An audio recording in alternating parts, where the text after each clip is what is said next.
Yo creo que vamos a ir comenzando. En primer lugar, buenas tardes a todos. Bienvenidos a esta jornada. Quiero comenzar agradeciendo a todos los que os habéis conectado y habéis hecho el esfuerzo de participar en estas jornadas de actualización en cáncer de próstata avanzado. Agradecer, como no, a la doctora Andrea Illán y a Ana Román por el esfuerzo de realizar una presentación en periodo postvacacional, como hemos comentado anteriormente, siempre cuesta un poquito más. Agradecer a Fundesalud por la coordinación del evento, que siempre nos lo pone todo mucho más fácil. Y, como no, a las empresas colaboradoras, a Janssen, a Ipsen y a Glaxo por colaborar y por darnos su apoyo desde el primer momento para organizar esta jornada. Jornada sobre cáncer de próstata avanzado. Vemos que el primer título que aparece en el díptico es Contexto y situación de cáncer de próstata. Y voy a pasar a compartir la pantalla.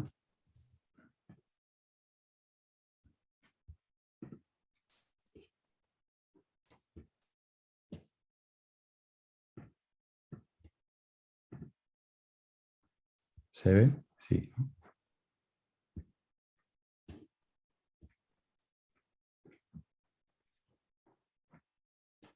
Bueno, contexto y situación del cáncer de próstata. Lo que tratamos de poner sobre todo al principio es en relieve la importancia que tiene el tema a tratar, el tema del cáncer de próstata avanzado. ¿Es un tema importante? Pues a mí me parece que sí que es un tema muy importante, pero podéis pensar, claro, tú te dedicas a la urología, pues evidentemente te parece un tema importante.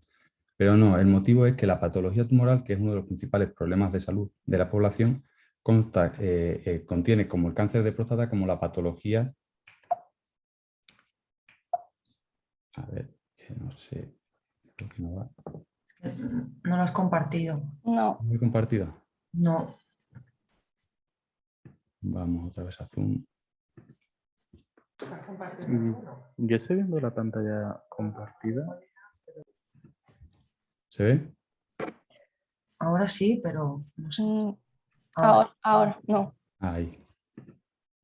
¿Ahora? Sí. Sí, ¿no?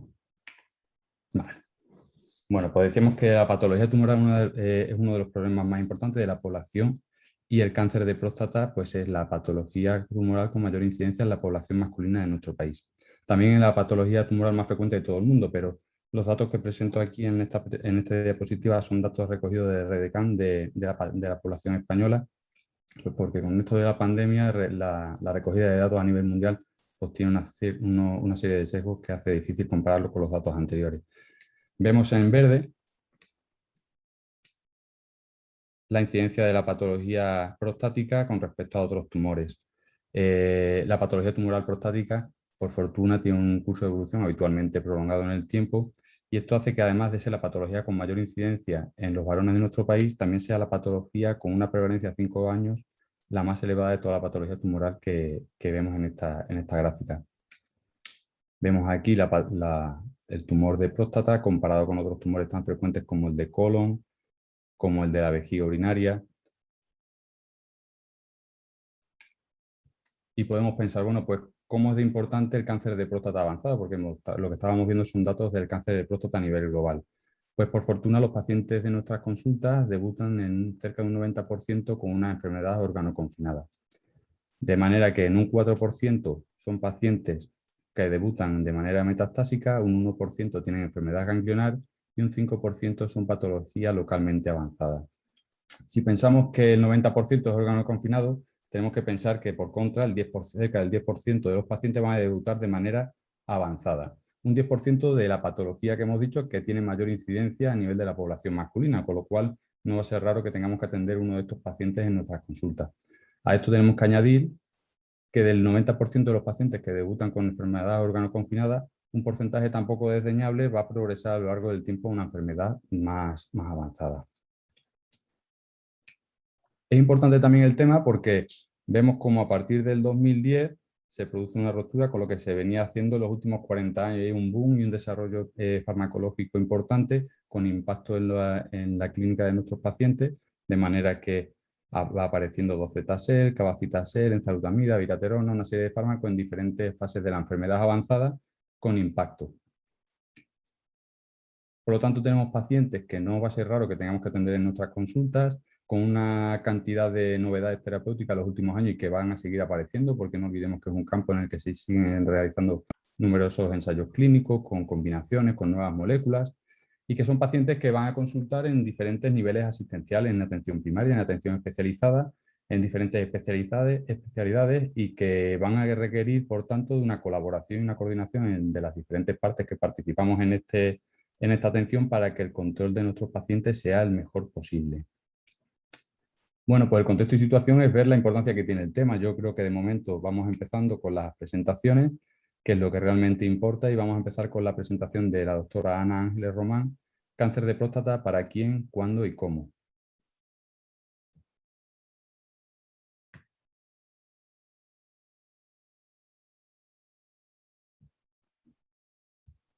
¿Me escucháis?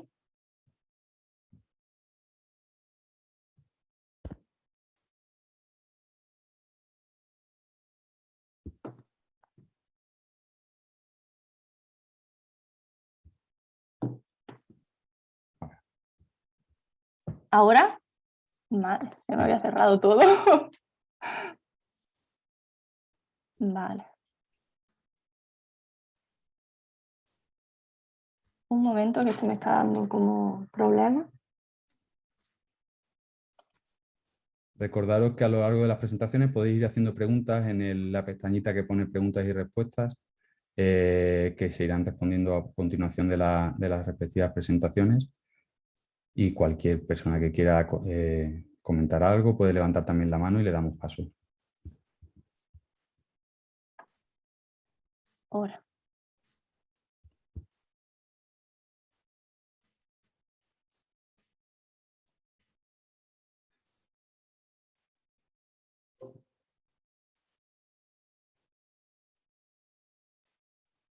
¿Se comparte?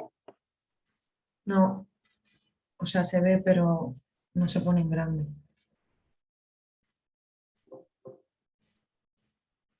¿Qué problema hay?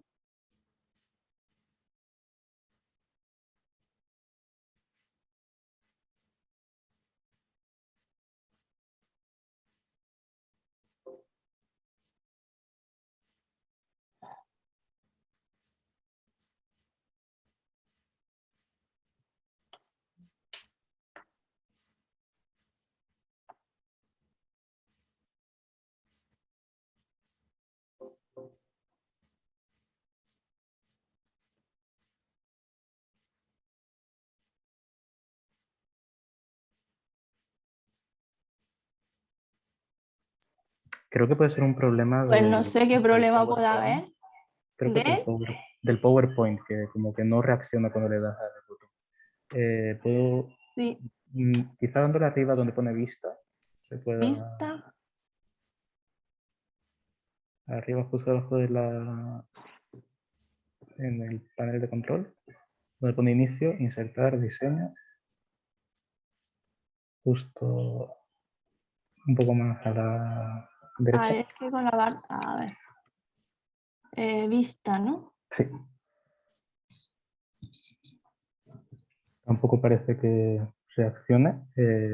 Puedo poner yo la presentación Sí. y compartir el control. Un segundo.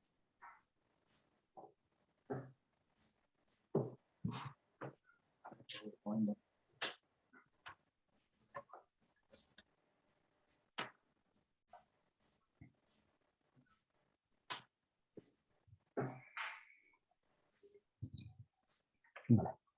Un segundo.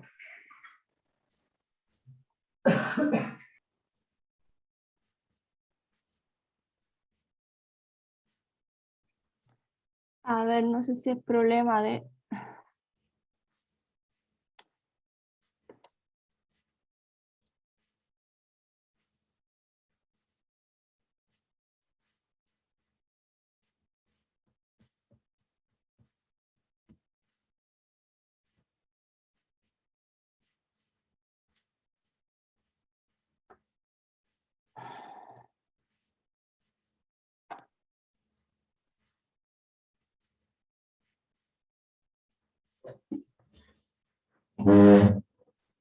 Ay,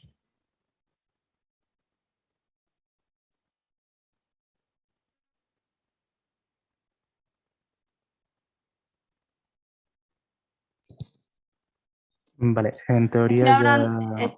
Ya está compartida en teoría la presentación. Pero yo no la puedo, ¿me la tienes que ir pasando tú o cómo? No, sí puedes controlarla Ah, ¿sí? perfectamente. Sí, sí. Tienes el control cedido. Vamos a En ver. teoría, ¿Y cómo lo voy pasando? Dale a escape. no, Espérate. A la espera de vuelve a quitárselo otra vez, detener control remoto y dale otra vez. Dale. Ahí, control remoto, ceder el control a nada más. Dile que sí, le en teoría tienes el que le control tenga cedido. una notificación. Debería hacer una notificación en tu pantalla indicándolo.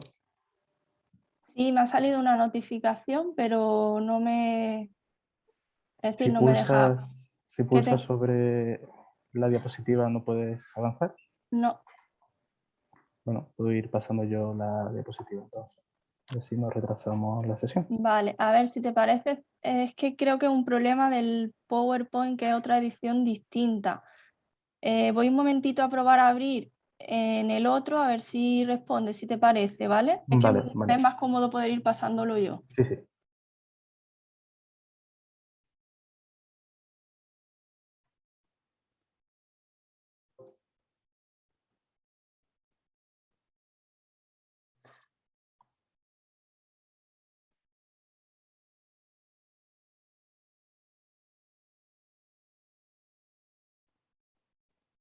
Le podría dar ya ahora a compartir pantalla, Sí, ¿no?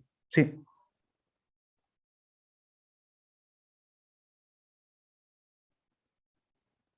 Y creo que ahora sí, ¿verdad?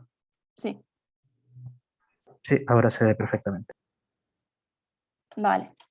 Bueno, después de estos problemitas técnicos que siempre suelen suceder, bueno, pues yo voy a hablar brevemente, tampoco vamos a entrar mucho en detalle porque ni es objetivo de esta sesión ni tenemos tiempo para ello, de la situación actual del tratamiento del cáncer de próstata avanzado, sobre todo pues hacernos una idea de cuánto ha cambiado esos tratamientos que no han sido poco.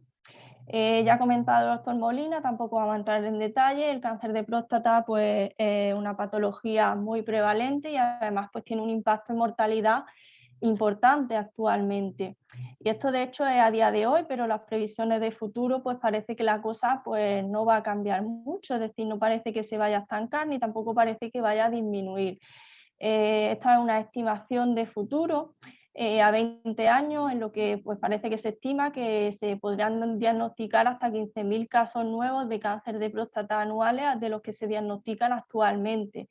Y el impacto en la mortalidad tampoco parece que vaya a ser menor. Es decir, estamos con una patología muy prevalente y con un impacto en mortalidad importante, sobre todo pues, si no avanzamos en diagnóstico y en mejora de los tratamientos en estos pacientes. Esta gráfica, que también ha puesto pues, mi compañero, el doctor Molina, pues nos hace una idea de cuánto han evolucionado estos tratamientos, pero si nos damos cuenta un poquito pues, en las fechas en las que se producen esos nuevos avances en el tratamiento, pues prácticamente ha sido en los últimos 7-10 años, es decir, hemos tenido un boom en tratamiento que hasta entonces pues, no conocíamos, lo que nos ha obligado pues, a actualizarnos y a formarnos mucho en esta patología. Y cuando hablamos de cáncer de próstata avanzado, ¿a qué nos estamos refiriendo? Pues bien, veis aquí pues, lo que es la evolución del cáncer de próstata en sus distintos estadios clínicos, desde que se diagnostica pues, hasta que el paciente fallece.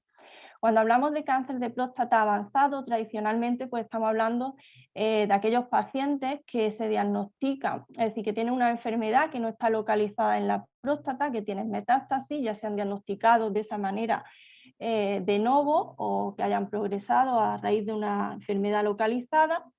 U otro grupo de pacientes que serían aquellos que veis aquí, que serían aquellos pacientes que han desarrollado una resistencia al tratamiento tradicional con bloqueo hormonal. Sin embargo, pues tenemos que tener en cuenta que cada vez estamos diagnosticando pacientes más jóvenes y pacientes en estadios más tempranos, por lo que esto nos debería hacer un poco pues repensar esa definición de cáncer de próstata avanzado, porque quizá en un futuro, y creo que ya no tanto futuro, sino presente, carcinomas de próstata localizados, localmente avanzados, los carcinomas de alto riesgo e incluso las recidivas bioquímicas después de un tratamiento curativo, pues quizás serían o van a ser en un futuro las formas más comunes de cáncer de próstata avanzado. ¿Y por qué es importante tratar el cáncer de próstata avanzado? Hemos dicho que el cáncer de próstata es una patología muy prevalente y que tiene un impacto en la mortalidad importante. Estos tratamientos en estos estadios nos van a permitir aumentar la supervivencia, que realmente en el cáncer de próstata avanzado es una supervivencia baja. Esa frase tradicional del cáncer de próstata pues no mata o te va a morir de cualquier otra cosa que no es de cáncer de próstata, pues bueno, en algunos pacientes sí, pero en otros evidentemente no. Y además, pues estos tratamientos en estos estadios pues van a permitir al paciente mejorar su calidad de vida, ya que van a reducir los síntomas, mejorarlos, retrasar la aparición de síntomas y disminuir sobre todo las complicaciones graves de esta patología que después pues comentaremos. Pues bien, haciendo este breve repaso que vamos a hacer de las terapias que hay actualmente disponibles, pues vamos a empezar pues por ese estadio de carcinoma de próstata metastásico, pues que todavía no ha desarrollado resistencia al tratamiento hormonal, lo que llamamos el carcinoma de próstata avanzado, metastásico, hormonosensible. Pues en este estadio básicamente la deprivación de andrógenos, la disminución de la testosterona ha sido tradicionalmente el tratamiento de base y sigue siendo el tratamiento de base. Esto le llevó a Huggins, pues, al llevarse el premio Nobel en 1966, fue a descubrir que la reducción, la deprivación de testosterona, la castración en aquel momento química, pues permitía controlar el cáncer de próstata. Posteriormente, en base a sus estudios, Scali pues, desarrolló los tratamientos que son actualmente los que utilizamos, los tratamientos que reducen la testosterona inhibiendo el eje hipotálamo-hipófisis gonadal a través de los conocidos pues, análogos de la LHRH, los que conocemos pues, actualmente como Decapeptyl, Eligar, comercialmente. Como he comentado, esta terapia de deprivación androgénica hasta hace bien poco ha sido el único tratamiento que teníamos de uso en este estadio metastásico hormonosensible. ¿Y cuándo iniciábamos ese tratamiento? Pues las guías son claras al respecto. En pacientes sintomáticos es mandatorio iniciar el tratamiento inmediatamente porque nos va a ayudar no solo a mejorar la supervivencia, sino a reducir esos síntomas. Pero en pacientes asintomáticos, pues recogen la posibilidad de diferir ese tratamiento, siempre discutiendo con el paciente pros y contras, en vista pues, a evitar los efectos adversos que después trataremos de estas terapias de deprivación androgénica, pero siempre teniendo en cuenta que si bien se estima que la supervivencia de pacientes en estos estadios sin tratamiento suelen ser de 42 meses, pues en la mayoría de los casos suelen ser bastante menos meses. Y así pues lo recogen nuestra guía. Todo cambia realmente en 2015. Antes de ello, como he dicho, el tratamiento de base era ese bloqueo hormonal. En 2015 pues, aparece un estudio, el estudio Charter, que valora pues, el adicionar a esa terapia de deprivación androgénica una quimioterapia con docetaxel. Y eso demostró pues, que, sobre todo en pacientes de alto volumen tumoral, pues, aumentaba bastante la supervivencia global, cosa que se confirmó pues, con otro estudio posteriormente. Esto realmente supuso un gran revuelo en la comunidad científica que trataba esta patología, sobre todo en los urólogos, pues que estábamos acostumbrados a que si el tumor pues, era sensible al bloqueo, pues con el bloqueo era suficiente, y ahora nos encontrábamos que no, que también con quimioterapia. Pero realmente los resultados pues, eran apabullantes y tampoco había mucha discusión. Pero pocos años después, en 2017, a partir de 2017, pues empiezan a aparecer pues, estudios con terapias hormonales, no con quimioterapia. En concreto, en 2017, pues se empieza a ver que la abiraterona, adicionada a la terapia de deprivación androgénica, pues mejoraba también la supervivencia global en estos pacientes. Posteriormente, más recientemente, en 2019, pues se publicaron los estudios con otro tratamiento hormonal, con apalutamida y también con enzalutamida. Es decir, ya no era solo la quimioterapia, ya teníamos también nuevos tratamientos hormonales que ya habían demostrado algunos de ellos beneficios en otros estadios más avanzados, como vamos a ver. Y además, pues también se observó en el estudio Stampede que quizás no en todos los pacientes, pero en un grupo más seleccionado de pacientes con una enfermedad metastásica de bajo volumen, con pocas metástasis, el añadir una radioterapia al tumor primario, a la próstata, también mejoraba la supervivencia.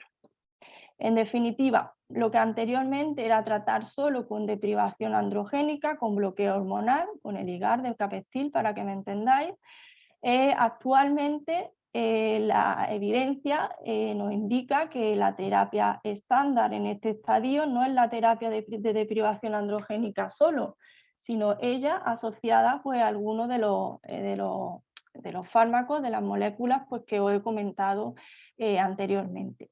Y eso ya está pues, reflejado prácticamente en todas las guías de práctica clínica que solemos usar los que manejamos esta patología, tanto la guía, por ejemplo, europea, la NCCN o la ESMO son algunos ejemplos de ello.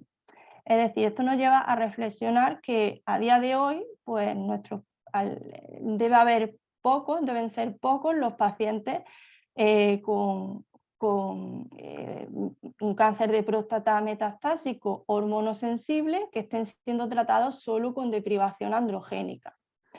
Sin embargo, pues parece que la realidad no es tanto así. Esto pues es un estudio que se presentó en ASCO del año pasado, en el que se ve que al menos hasta 2019, hasta bien entrado 2019, casi más del 80% de los pacientes pues, no eran tratados de acorde a las guías clínicas, de acorde a la evidencia. La mayoría seguían siendo tratados solo con deprivación androgénica únicamente, o incluso un amplio porcentaje también con terapia de deprivación androgénica junto con antiandrógenos de primera generación, que eso ya es algo pues, completamente obsoleto. Causas de ello, pues debemos un poquito reflexionar que quizás pues, en parte sea pues, por desconocimiento.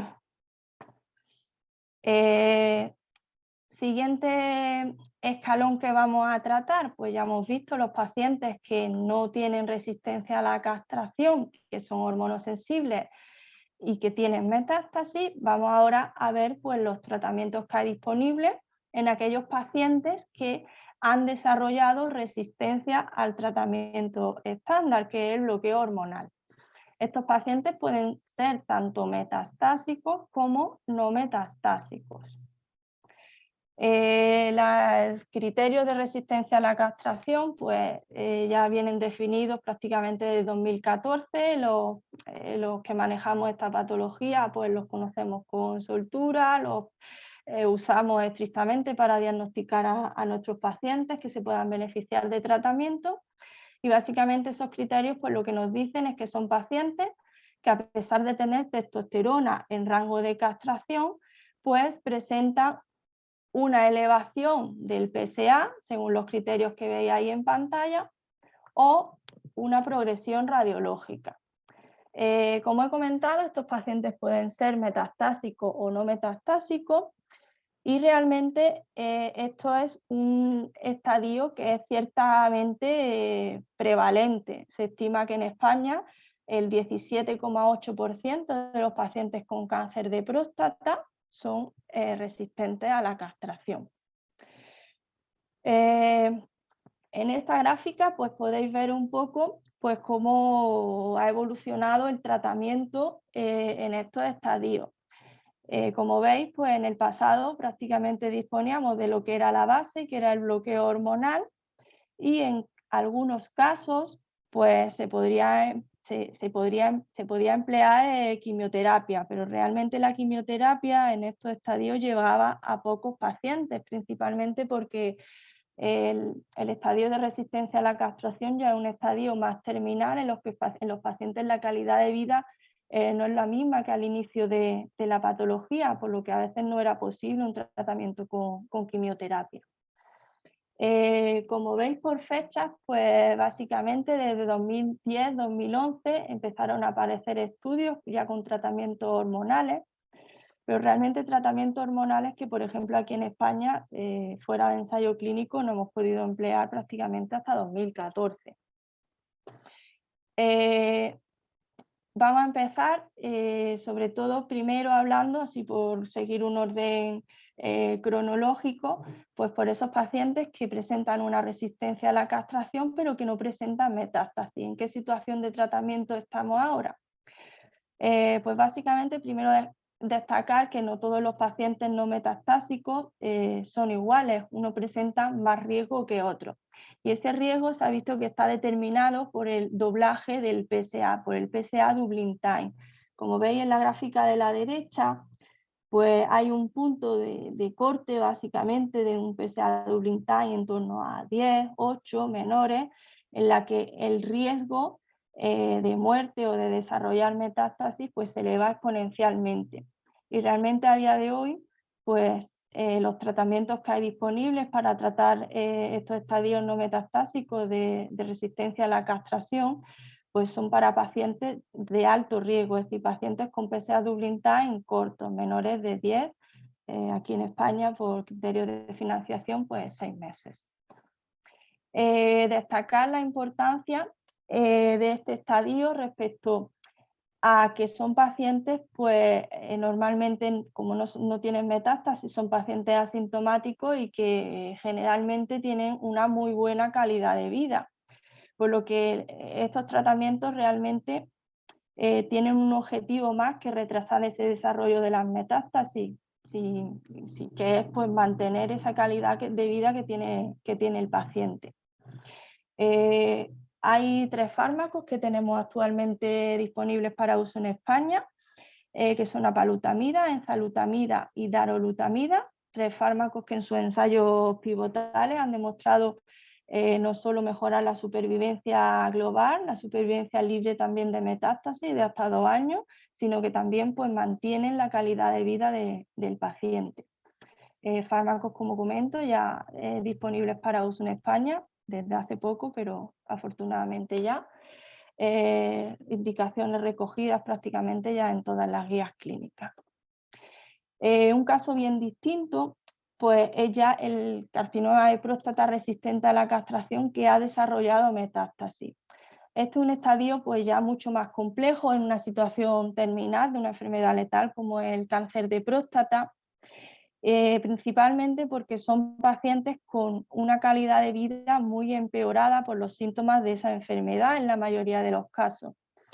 No vamos a entrar en detalle en los fármacos que hay actualmente disponibles, muchos de ellos, como veis, pues son básicamente los mismos que se usan en los estadios más precoces, pero la importancia en este estadio ya terminal es que muchos de esos pacientes pues ya habrán recibido tratamientos previos, muchos de ellos pues con tratamientos que también están autorizados en este estadio ya más terminal, y que la decisión pues de elegir uno u otro pues va a estar, aparte de influenciada por muchos otros factores que ahora vamos a comentar, también por esos tratamientos que se han usado previamente y cómo han respondido a los mismos. Los fármacos que están en los nombres que veis abajo en el cuadrito señalado con una flecha, pues son fármacos que están actualmente pues, o en ensayo o pendientes todavía de autorización para uso. Destacar el olaparib, que esperamos pronto tenerlo disponible, porque este fármaco pues, es un realmente un signo, un ejemplo de lo que probablemente sea el futuro en el tratamiento del cáncer de próstata, ya que es una terapia molecular, es un fármaco pues, que se autorizará en pacientes con cáncer de próstata que tienen pues, determinadas mutaciones en los genes BRCA y BRCA2, y es un fármaco que actúa a nivel molecular, pues, inhibiendo pues, ciertas enzimas que lo que hacen es reparar ciertos daños moleculares. La importancia de ello es que creo que será pues, el inicio del futuro del tratamiento del cáncer de próstata. Como hemos visto, pues, hay muchos fármacos y a veces tenemos muchos disponibles en un mismo estadio clínico. A la hora de elegir, pues hay muchos factores que son importantes. Los que veis en la izquierda pues son los factores que normalmente pues, tenemos en cuenta, es decir, el beneficio clínico, los resultados de los ensayos, la supervivencia global, supervivencia libre de progresión, qué tipo de tumor es, si tiene mucho volumen tumoral, poco volumen tumoral, si se ha diagnosticado de nuevo, si es una recurrencia, el paciente, sus comorbilidades, medicación, demás, y los efectos adversos de esos tratamientos. Pero realmente el objetivo de tratar a nuestros pacientes de cáncer de próstata no es solo que vivan más, sino que también vivan mejor, que tengan calidad de vida. Y la calidad de vida en un paciente con cáncer de próstata no solo va a estar determinada por el impacto del cáncer en el paciente, tanto psicológico como físico, ni siquiera tampoco exclusivamente por los efectos adversos de esos tratamientos, sino que hay otros factores, yo he llamado factor X, pero podemos llamarlo como queráis, que a veces para los pacientes son incluso mucho más importantes, por lo que a veces a la hora de elegir esos tratamientos también debemos tener en cuenta la opinión del paciente. Factores como, por ejemplo, pues que el paciente tenga vehículo propio para ir al hospital o dependa de otros medios, el número de visitas que tenga que hacer al hospital, que tenga personas a su cargo, que tenga que hacer ciertas restricciones dietéticas que le exijan esos medicamentos, porque realmente a veces eso el paciente es lo que más valora. No me dejaba pasar. Vale. Finalmente, pues una vez que hemos hecho pues, un breve repaso de la terapéutica que hay en esta patología ya avanzada, pues como he comentado, pues el futuro del cáncer de próstata creo que irá por dos caminos. Como hemos visto, hemos hecho pues, un pasaje prácticamente desde etapas más tempranas a etapas más finales. Pero si os habéis fijado en las fechas, si no lo recuerdo yo, la mayoría de estos tratamientos, que como veis muchos de ellos están disponibles en casi todos los estadios, pues se empezaron a aprobar y se empezaron a autorizar en etapas más avanzadas, en el CPRC metastásico, y posteriormente pues empezaron a usarse en etapas más tempranas. Como he comentado, pues el futuro quizás será a ir hacia etapas más precoces, hacia esos pacientes, como he comentado, que quizás sean los futuros cánceres de próstata avanzados, los cánceres de próstata localizados, localmente avanzados, o las recurrencias bioquímicas. Pero realmente creo que el cambio más importante en el futuro del tratamiento del cáncer de próstata será ir hacia una medicina pues, más personalizada, una medicina más de precisión. Y eso pues, nos llevará indudablemente a que tengamos que cambiar el paradigma que tenemos actualmente de clasificar a nuestros pacientes con cáncer de próstata. Actualmente, pues básicamente los clasificamos atendiendo a que sean o no metastásicos o a que hayan desarrollado resistencia o no a la castración, y en base a eso indicamos los tratamientos, en base a eso están autorizados los tratamientos. A un paciente con un CPRC metastásico lo podemos tratar con tal y tal, y a uno que es hormonosensible con tal y tal.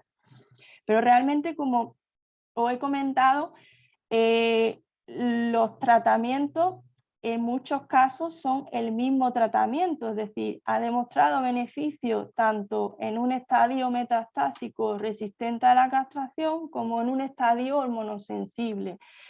Esto pues, nos lleva a pensar que quizás esa clasificación que hacemos para tratar a nuestros pacientes pues, esté algo desfasada y que quizás pues, tengamos que empezar a clasificar a nuestros pacientes en función de un diagnóstico molecular. Y en función de ello, pues empezar a tratar a los pacientes en función de si tienen tal o no mutación, algo que ya vemos que es una realidad o que va a ser una realidad con algunos tratamientos que hemos visto como el olaparib. Realmente esto va a ser el futuro, o va a necesitar pues mucho tiempo, mucha implicación de muchos servicios, evidentemente, y realmente lo más importante que quiero hacer notar de esta charla es que el futuro de ese tratamiento de cáncer de próstata avanzado es algo que no vamos a poder hacer solos, que cada vez va a implicar a más servicios y que indudablemente el manejo de esta patología cada vez va a ser necesario hacerla más multidisciplinarmente. Muchas gracias. Muy bien, Ana. Felicidades por la presentación. La verdad es que nos ha resumido en 20 minutos todo el boom terapéutico que hemos tenido en estos últimos años y de eso requiere bastante trabajo. Hay un comentario que ha hecho Irene Cienfuegos, que la verdad es que también me ha llamado la atención, que el 80% de los pacientes no se tratan de acuerdo con las guías y destaca que sí puede estar también influenciado por los retrasos en consultas, pacientes que pierden seguimiento, etc. Yo creo que bueno, que importante aparte de eso, las listas de espera están saturadas en todas las consultas y lo fundamental es que sigamos trabajando, que sigamos hablando de cáncer de próstata y que establezcamos lo que yo dice creo el que tratamiento eso es multidisciplinar. importantísimo porque yo creo que más que por retraso en la consulta o demás, es decir, tengamos en cuenta que todos estos tratamientos se han producido prácticamente en poquísimos años y eso hace que pues quizás muchos que manejamos esta patología pues nos hayamos podido quedar un poquito desactualizados si no hemos estado al día con ello. Entonces yo creo que personalmente creo que incluso puede haber gente que desconoce que haya tratamiento aparte de la terapia de cribación androgénica. No sé si hay alguna pregunta más. Si no, como vamos bien de tiempo, vamos a pasar directamente a la siguiente presentación, la doctora Illán, que es Sintámonos seguros en el manejo de los efectos adversos del tratamiento para cáncer de próstata.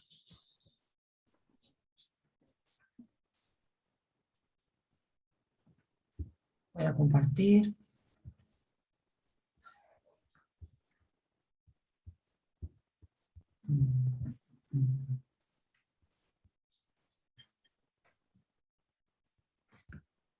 Vale, ¿se ve la pantalla?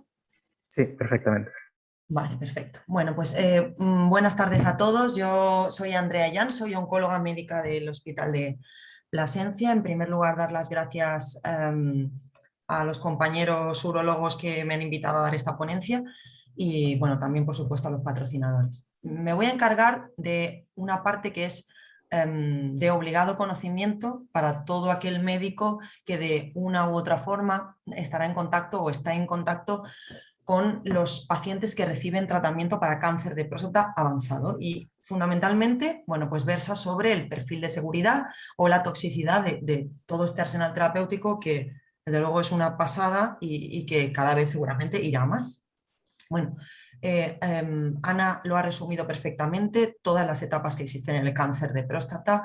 Eso explica que existen diferentes etapas a lo largo de la historia natural y nosotros pues disponemos en la consulta de muchos fármacos que podemos emplear, tanto en la era de hormonosensibilidad como en el CPRC, el carcinoma de próstata resistente a la castración. Y generalmente podemos usar muchos de ellos porque los pacientes, en general un adecuado manejo de ellos y si el paciente está fit para tratamiento, bueno, pues permite la verdad que poner bastantes de ellos, ¿no? Fijaos que todo este arsenal terapéutico nos permite alcanzar unas supervivencias excelentes en el cáncer de próstata metastásico, para tratarse de un escenario metastásico. Incluso los últimos datos no nos permiten obtener medianas de supervivencia tangibles, no podemos poner una cifra exacta, y todo esto con lo que queda por llegar. Así que, bueno, no es bueno tener un cáncer de próstata metastásico, pero quizás no sean los cánceres de próstata de peor pronóstico. Existen 5 pilares básicos, o al menos son los que se usan en el hospital, fundamentalmente los fármacos hormonales o de hormonoterapia, la quimioterapia que, bueno, sin duda alguna sigue teniendo un papel muy importante en el cáncer de próstata, tratamientos dirigidos o tratamientos moleculares que están por llegar, tratamientos nucleares o con radioisótopos y también fármacos de soporte, y estos también tienen un impacto sobre la calidad de vida, o al menos pueden tenerlo, y conviene conocerlos. Vamos a empezar con la hormonoterapia. Sin duda alguna es bueno, pues el pilar fundamental sobre el que se erige el tratamiento de cáncer de próstata. Vamos a hablar en primer lugar de las hormonoterapias de primera generación. Sabemos que fundamentalmente se basa en la deprivación androgénica. Sabemos que los tumores de próstata producen, mejor dicho, se reproducen de forma masiva y son productores de testosterona, y lo que queremos es parar esa producción de testosterona descontrolada, y eso pues se va a hacer por diferentes maneras, pero al fin y al cabo lo que buscamos es o bien una castración bioquímica del paciente o bien una castración quirúrgica. Además, bueno, pues podemos disponer de varios de ellos para esa deprivación androgénica o bloqueo androgénico. Hablamos de los agonistas de la hormona liberadora de gonadotropinas, o bien de los antagonistas, quizás estos menos conocidos y de desarrollo más reciente, o bien la orquiectomía como castración quirúrgica. Los agonistas de la hormona liberadora de gonadotropinas, que son generalmente los que pautan los compañeros urólogos cuando se diagnostica un paciente con cáncer de próstata avanzado, tienen un pero, y es que pueden desarrollar o tienen la capacidad de desarrollar el efecto de flare-up, lo que significa que o se traduce en una liberación masiva de testosterona producida porque aún no ha dado tiempo al eje hipotálamo, hipófisis y gónadas para, no ha dado tiempo al descenso de LH y FSH, y por tanto al descenso de la testosterona. Y esa regulación retrógrada o regulación hacia atrás, down regulation, lo que hace es que se libere de forma masiva esa testosterona. Por eso debe pautarse durante el primer mes, desde que se pone la administración del agonista y durante un mes, los antiandrógenos de primera generación. Fundamentalmente, bueno, bicalutamida es el más conocido de ellos. ¿Y qué eventos adversos pueden tener? Bueno, pues por supuesto disfunción sexual, es lo que queremos, castrar al paciente, disminución de la libido, a largo plazo puede aparecer osteoporosis, astenia, cardiotoxicidad, hepatotoxicidad, ginecomastia, mastodinia en algunos casos también. Y esto debemos explicárselo al paciente. El paciente debe ser conocedor de que todo esto aparece conforme el paciente se vaya castrando, y se pueden mantener estos eventos adversos pues, a lo largo de la vida, o de la vida que le quede al paciente, ¿no? La gran novedad de 5 años a esta parte son los antiandrógenos de segunda generación, o nuevos antiandrógenos, o los antagonistas del receptor de andrógenos. Y bueno, son fundamentalmente 4, yo me voy a centrar en los 2 primeros. Uno es la viraterona. La viraterona es un fármaco que se ha probado tanto en CPRC como en hormonosensible, y ha demostrado pues, unos impactos muy importantes en supervivencia y en progresión. Es un fármaco muy bueno y que empleamos con bastante asiduidad, pero debemos conocer pues, sus efectos adversos, y se explican principalmente por su mecanismo de acción. La viraterona es un fármaco que inhibe directamente 2 enzimas, que son la 17-alfa-hidroxilasa y también la 17-20-liasa, y son enzimas del eje en el que tenemos en cuenta fundamentalmente que la inhibición de ambas va a traducirse en un aumento de corticosterona, ¿vale? En su metabolito activo, que es la deoxicorticosterona. Y todo esto hace que puedan desarrollarse eventos adversos derivados del exceso de mineralocorticoides, y fundamentalmente son hipertensión, hipokaliemia, edemas o otras retenciones de fluido. Es muy importante vigilar esto, especialmente durante los 2 primeros meses. De hecho, debemos ver al paciente las 2 cada 2 semanas en ese tiempo, y para contrarrestar esos efectos debemos pautar dosis bajas de prednisona o prednisolona, generalmente 5 miligramos cada 12 horas, cuando vayamos a empezar el tratamiento con abiraterona. No es el único, enzalutamida es un antagonista directo del receptor de andrógenos, no actúa en las enzimas que he nombrado previamente, por tanto no requiere de corticoterapia concomitante, es un fármaco que también aporta beneficio en los escenarios que hemos comentado antes con la abiraterona, y fundamentalmente el efecto adverso fundamental es hipertensión, también puede haber astenia, artralgias, y pueden tener incluso 0,6% de los casos, es muy poco frecuente, pero importante, hasta crisis comiciales, ¿vale? Muy importante tener en cuenta que los otros nuevos antiandrógenos como apalutamida y darolutamida, que se están incorporando en estadios más precoces de la enfermedad, tienen un perfil de toxicidad muy similar a los previos, mucho más parecido a enzalutamida, fundamentalmente toxicidad cardiovascular, alteraciones iónicas e hipertensión arterial. La quimioterapia es bueno, la gran amiga de los oncólogos, o por lo menos lo ha sido y creo que lo seguirá siendo. El docetaxel es el primer fármaco que se desarrolló, bueno, en realidad es el segundo fármaco quimioterápico que se desarrolló, el mejor, con el que se han intentado comparar el resto, y tiene unos efectos secundarios que no son desdeñables. El paciente puede desarrollar neutropenia y neutropenia febril, y es una urgencia oncológica que debemos tener en cuenta, neuropatía, onicopatía, alopecia, y durante la infusión, aunque eso estamos nosotros bueno, pues más pendiente de ello, incluso reacciones graves de hipersensibilidad. Perdón. Bien.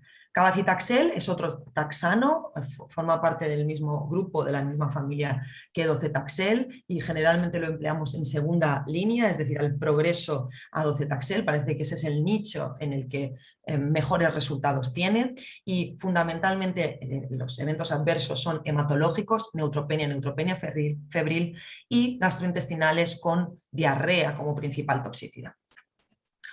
El platino, carboplatino o cisplatino, también es un fármaco que quizás no se emplee de forma sistemática, pero sí se puede emplear en tumores de próstata que no sean adenocarcinomas, se pueden emplear en otros tipos como microcíticos o de células pequeñas.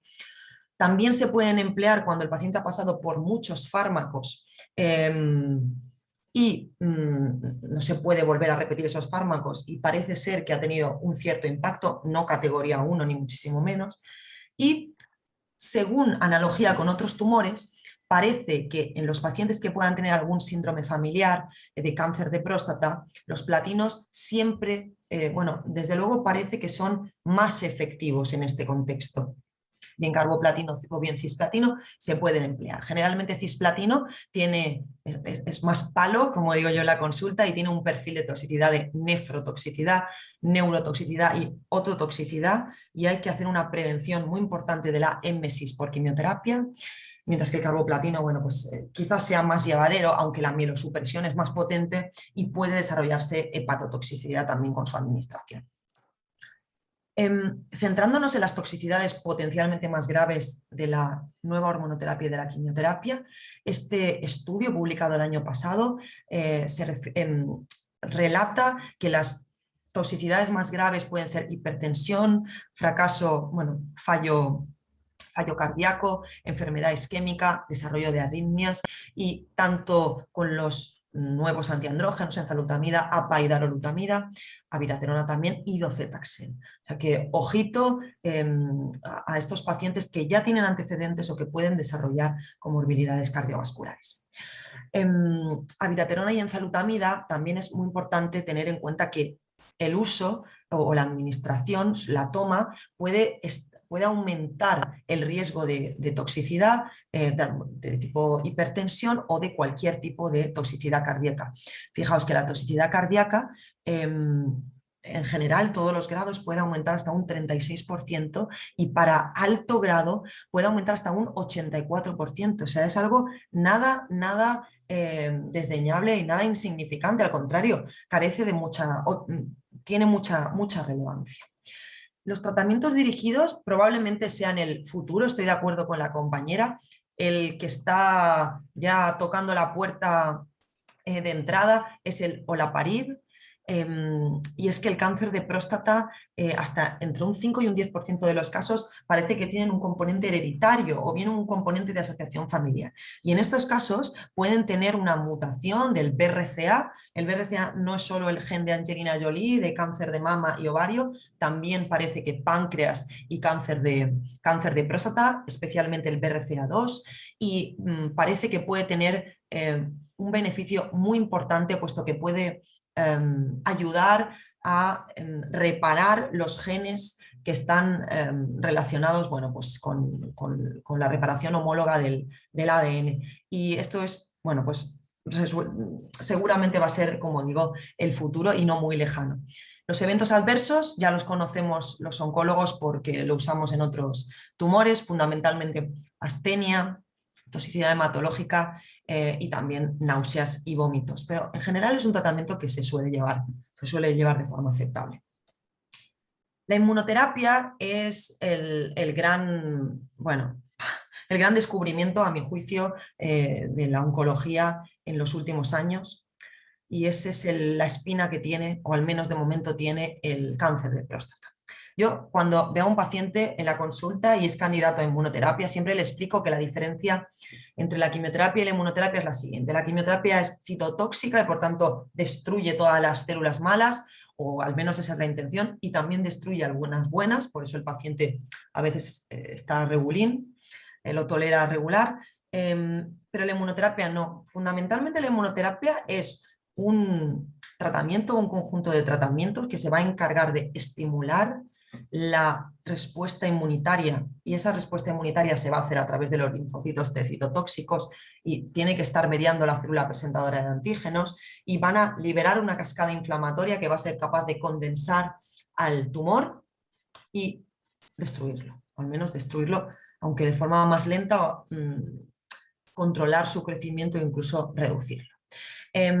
Y digo todo esto porque resulta fundamental que tiene una duración de respuesta larga, aunque tarda en empezar la respuesta. Parece que son respuestas prolongadas y se ha demostrado su beneficio en muchos tumores, en cáncer de cuello, en melanoma, en cáncer de pulmón, en cáncer renal, pero parece que la próstata aún se resiste. Como está infiltrado el tumor por linfocitos, también se pueden infiltrar otras zonas adyacentes y aparecer las denominadas itis. Y esas son las toxicidades más frecuentes, como las hepatitis, las colitis, las hipofisitis, etc. Y tenemos que estar muy alerta de ello. La principal aportación de la inmunoterapia al cáncer de próstata es escasa. Parece que los fármacos que se han podido emplear en monoterapia o combinados, los primeros datos que tenemos no son positivos, no demuestran beneficio en supervivencia global, pero bueno, se siguen haciendo y se siguen reclutando pacientes para diferentes ensayos para ver si damos ya con el anticuerpo, con la inmunoterapia, mejor dicho, pues perfecta para el cáncer de próstata. Como van a favorecer la inmunomodulación o la respuesta inmune no masiva, pero muy importante, es recomendable que los pacientes, salvo emergencia vital, no reciban tratamiento con corticoides, porque su acción antiinflamatoria podría reducir esa respuesta inmunitaria y por tanto tener impacto, no tener un efecto contra el tumor. Esto en realidad es un poco mentirijilla porque hay unas dosis máximas, fortecortin de 1 miligramo o bien prednisona de 10, esa es la dosis máxima que se puede emplear, pero bueno, generalmente decimos que si se puede evitar, mucho mejor para el paciente.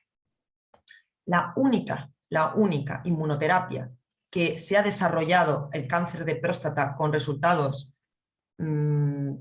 insignificantes prácticamente, y que además no podemos emplearla en Europa porque su único uso está disponible en Estados Unidos por aprobación de la FDA, es lo que llamamos el Spileucel-T, pero vamos a pasar por delante porque como no se puede emplear y tampoco tiene mucha chicha, la pasamos.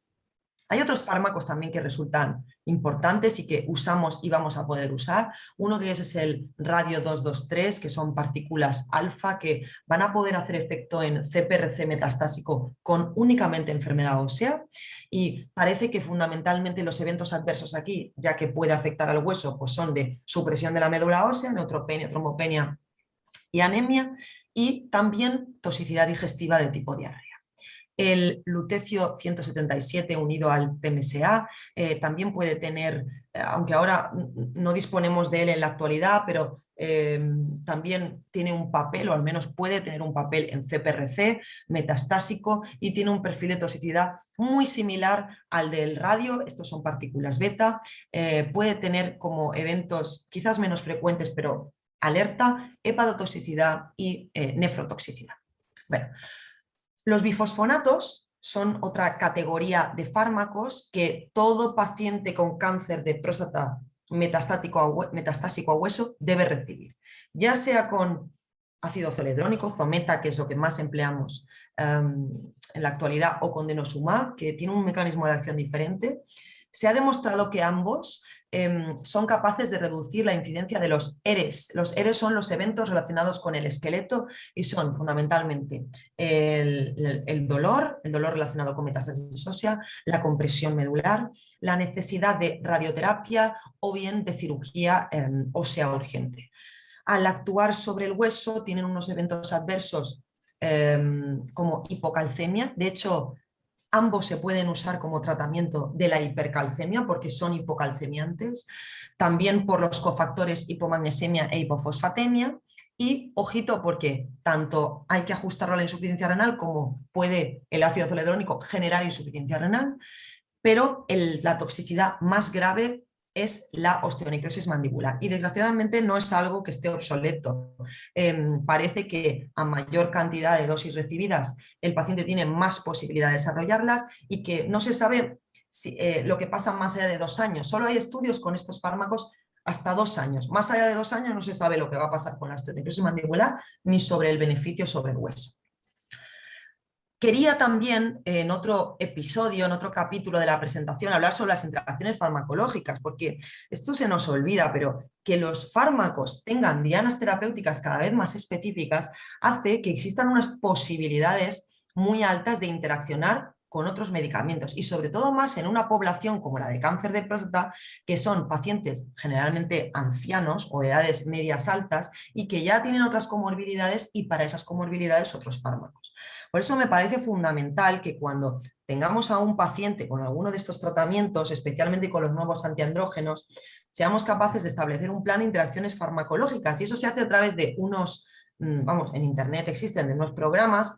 Generalmente usamos Lexicomp, que está en el UpToDate disponible, o Medscape, hay muchos más, MDX, etc. Y ante la duda, pues contactar con farmacia hospitalaria, que la verdad que en Plasencia no nos podemos quejar porque, bueno, tiene unos conocimientos estupendos y siempre nos ayudan, ¿no?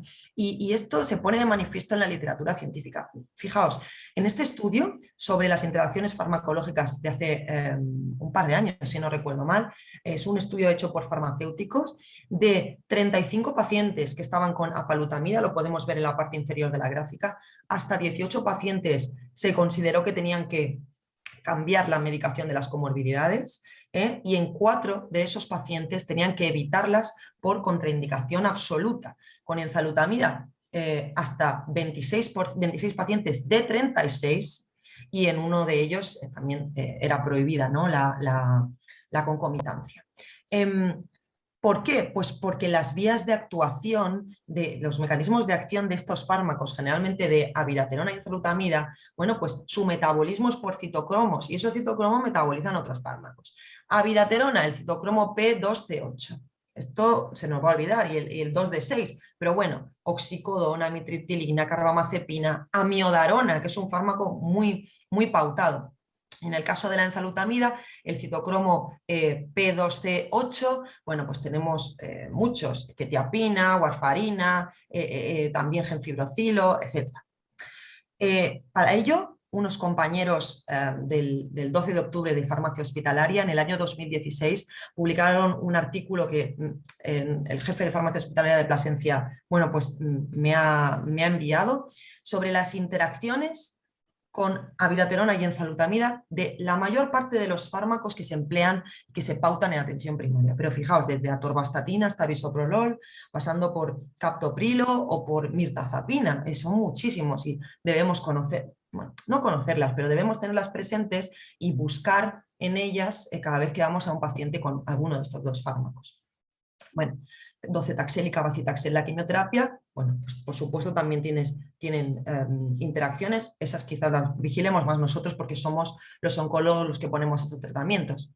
¿Y el futuro cuál es? Bueno, pues el que llega o llegará desde tratamientos con inhibidores de PARP, inhibidores de otras vías, fármacos que se han empleado en otros tumores y que parece que podrían tener un beneficio en cáncer de próstata y bueno, la ansiada inmunoterapia y otras combinaciones que se están probando a partir de ahora. Desde luego el resumen es que vamos a tener que estudiar un montón y bueno, pero todo sea por el beneficio del paciente. Bueno, pues esto es todo. Muchas gracias. Bueno, enhorabuena, Andrea. Me ha encantado tu presentación. Has tocado todos los palos al final del tratamiento del cáncer de próstata. No sé si tenemos alguna pregunta, me parece que sí. A ver, dejo de compartir. Vale. Nos dice, ¿qué recomendaciones hay en salud ósea y cardiovascular para estos pacientes? Bueno, en principio, nosotros desde oncología quizás lo hagamos menos. El control de los factores de riesgo cardiovascular es algo que siempre lo hacemos, control de la tensión, de los lípidos, de la glucemia también.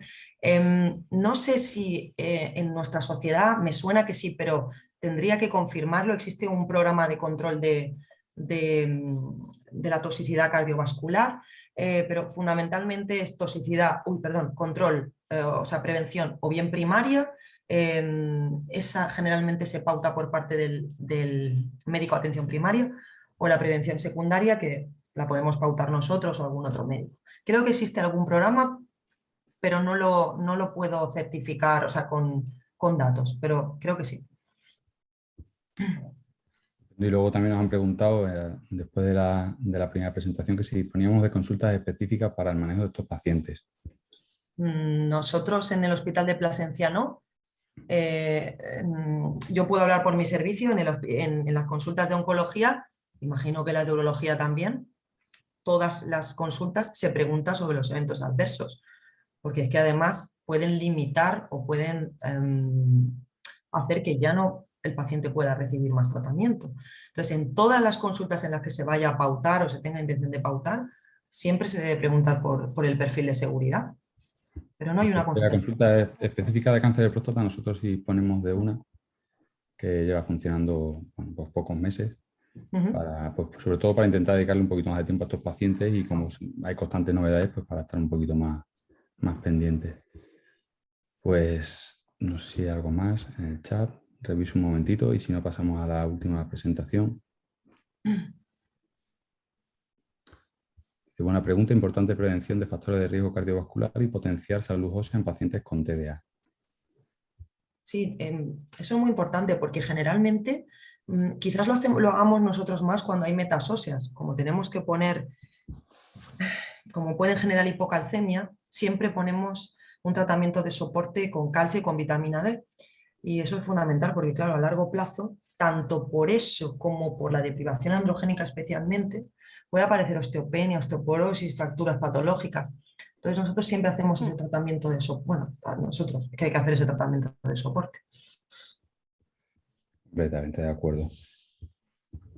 Pues yo creo que pasamos a la última presentación, que me corresponde desarrollarla a mí. Voy a compartir pantalla.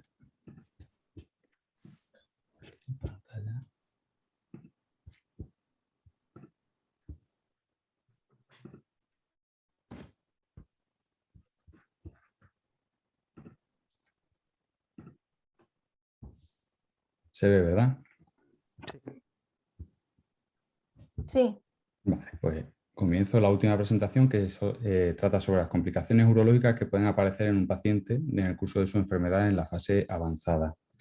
Muchas de estas complicaciones que vamos a ver a continuación son complicaciones que pueden aparecer en otros tumores del aparato urinario, pero la base sobre la que vamos a argumentar el por qué se desarrollan o por qué aparecen va a ser en el paciente con cáncer de próstata.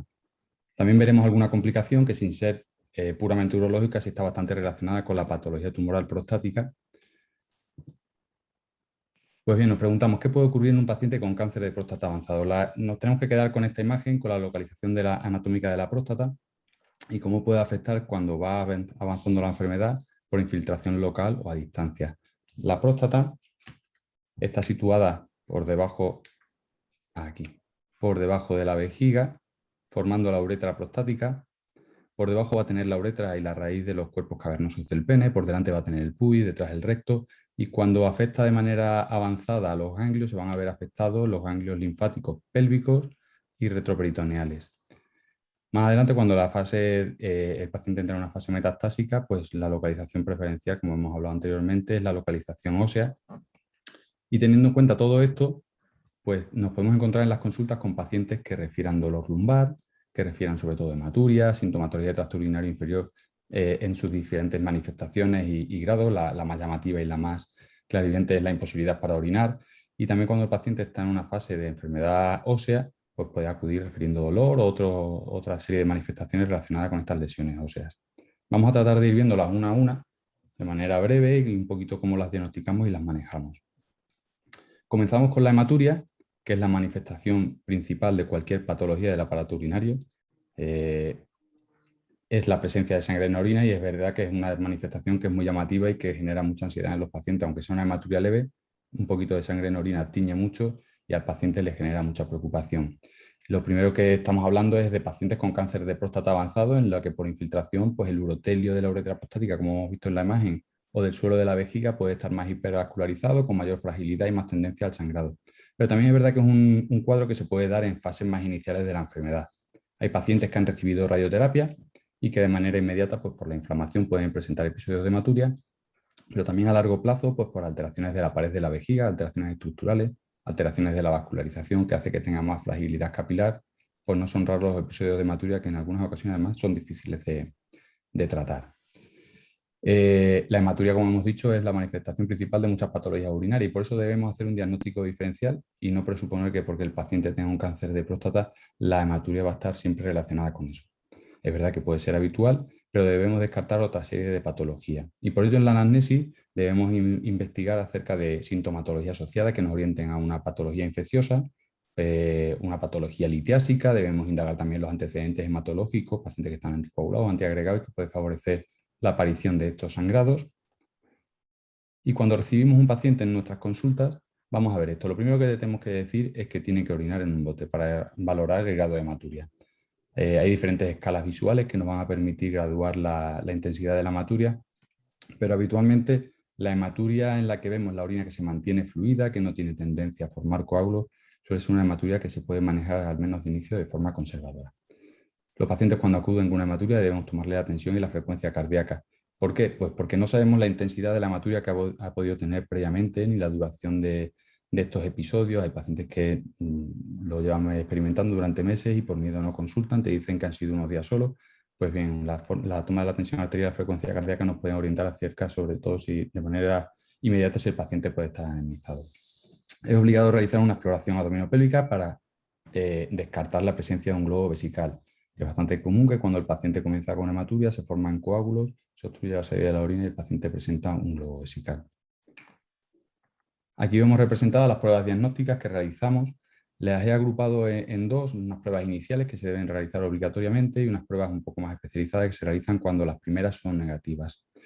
Las pruebas iniciales, hemograma, bioquímica, radiografía simple, y aquí yo incluiría, dependiendo del ámbito en el que trabajemos y de la disponibilidad que tengamos de un ecógrafo, pues también la ecografía, que es una prueba que es obligada.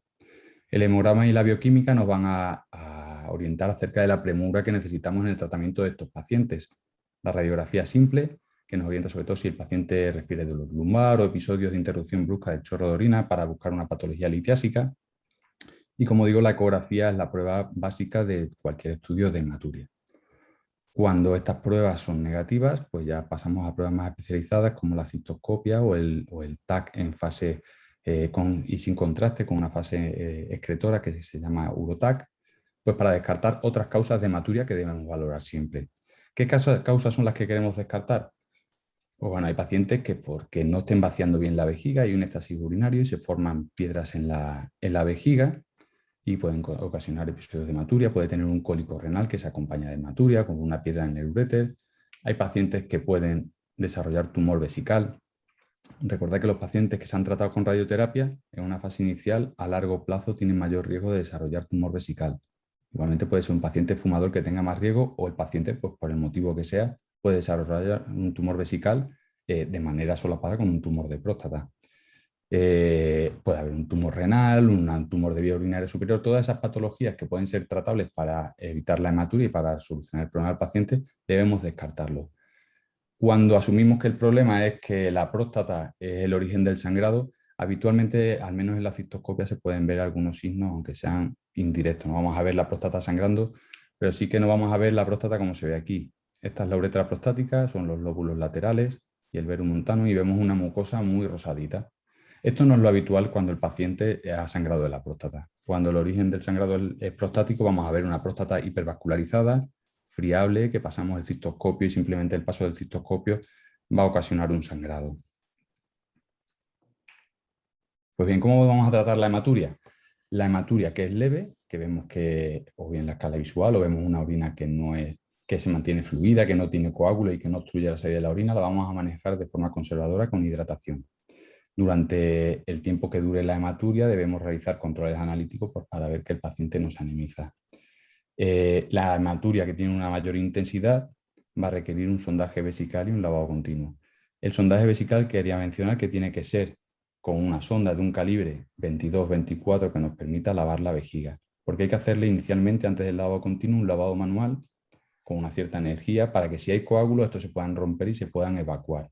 Esto es fundamental porque la hemostasia natural de la vejiga se produce cuando la vejiga se encuentra vacía. Si la vejiga está ocupada por coágulos, el episodio de hematuria se va a perpetuar.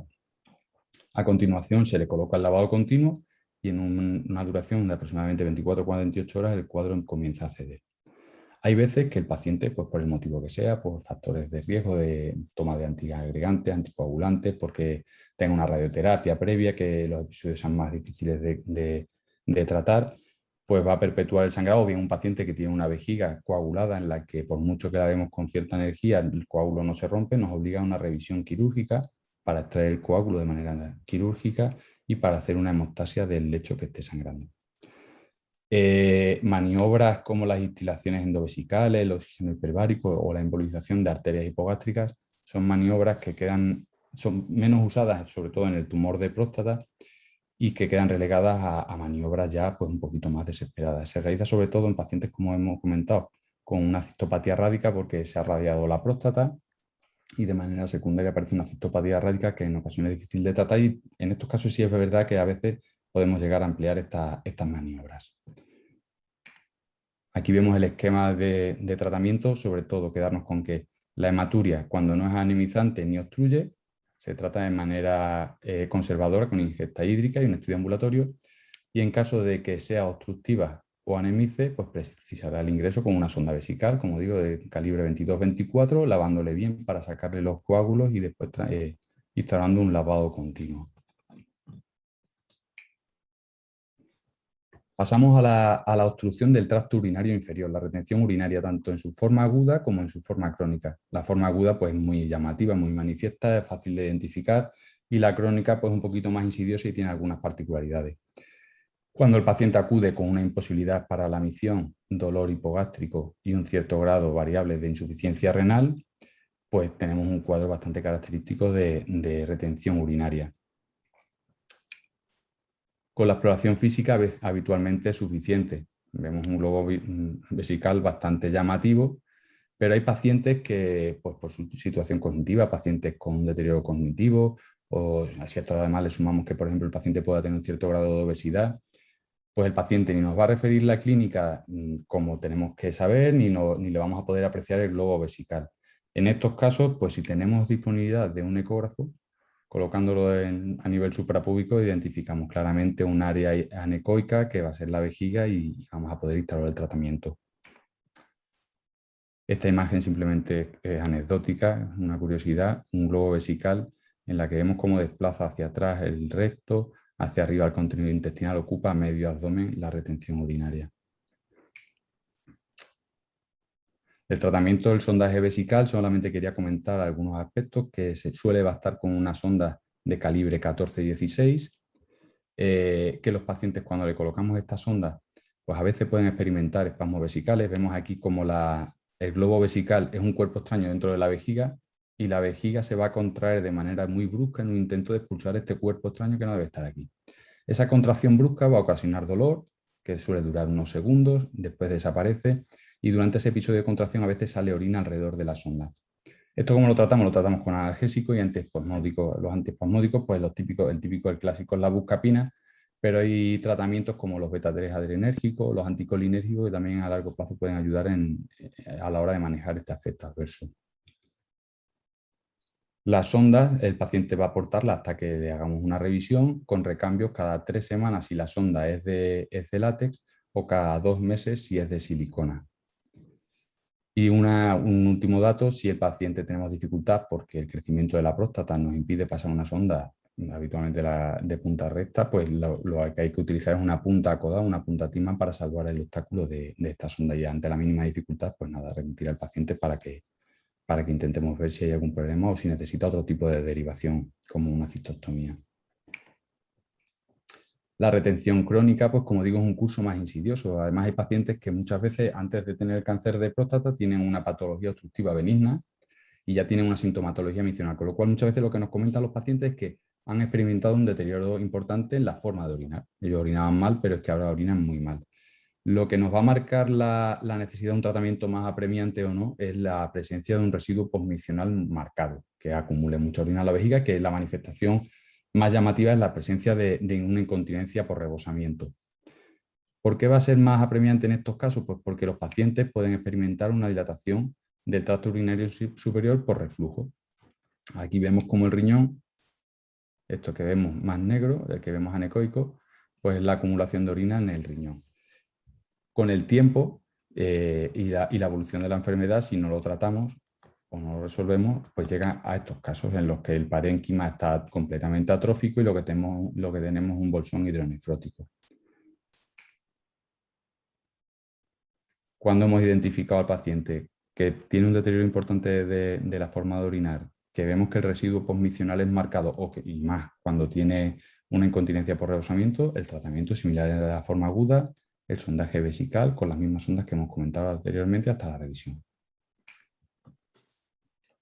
Pasamos a otro nivel de obstrucción, pero en la obstrucción no del tracto urinario inferior, sino del superior.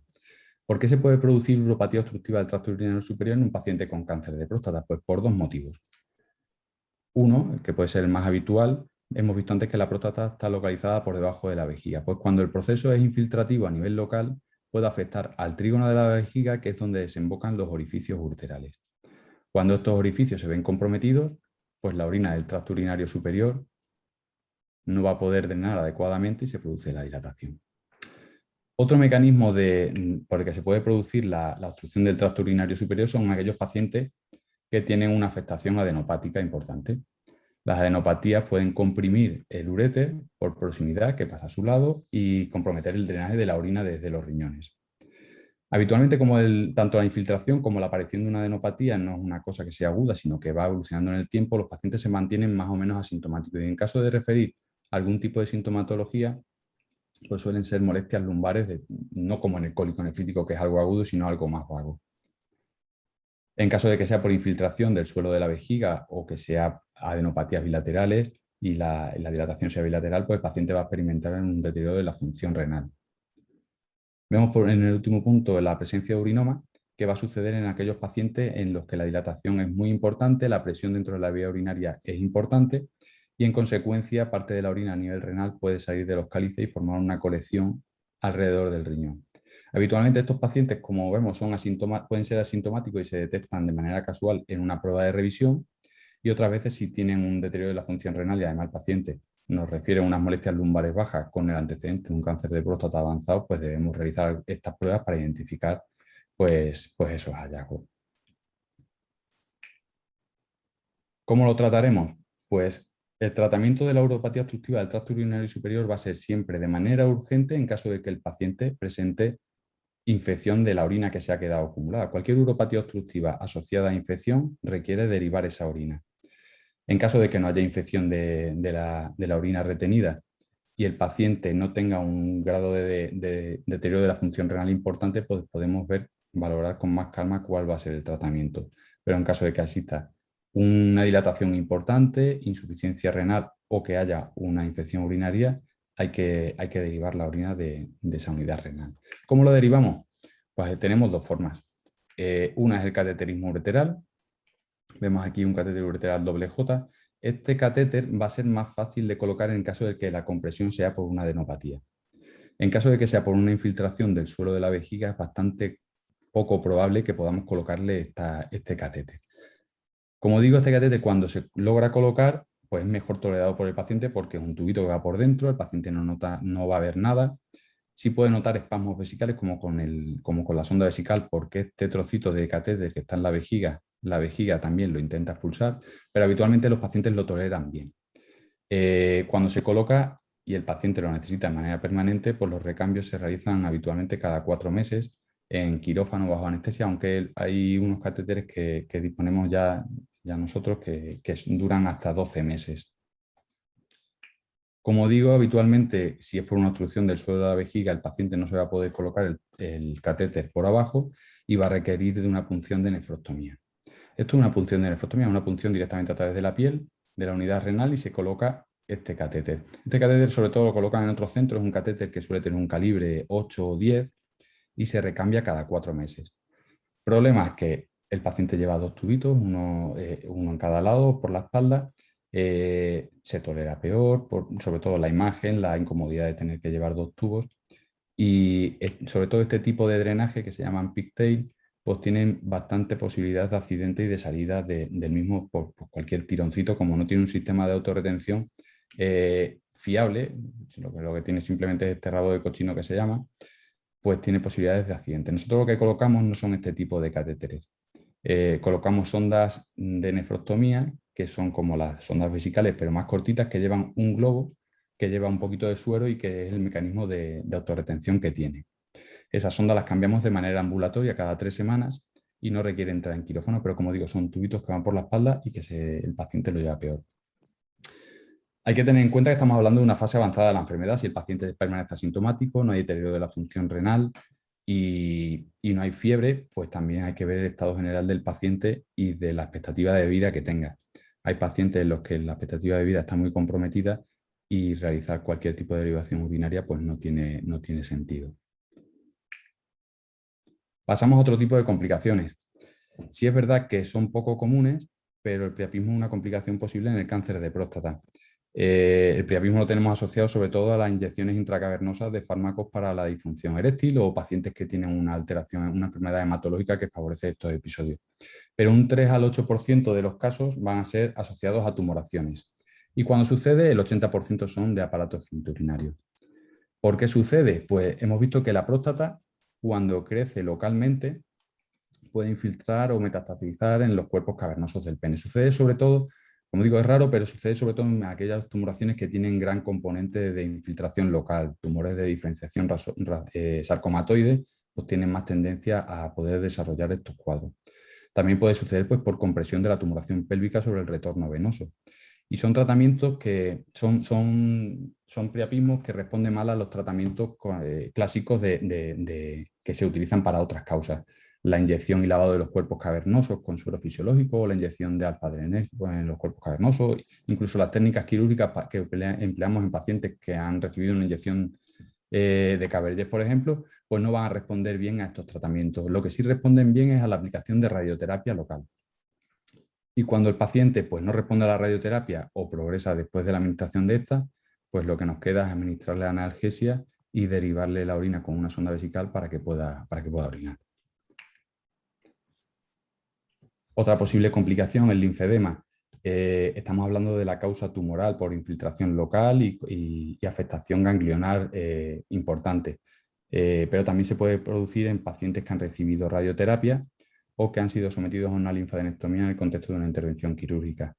Inicialmente el linfedema, pues como sabéis, va a ser blando, puede desaparecer con la elevación de la pierna o espontáneamente, pero con el tiempo se puede volver más duro y que no sea capaz de regresar espontáneamente ni con la elevación de la pierna.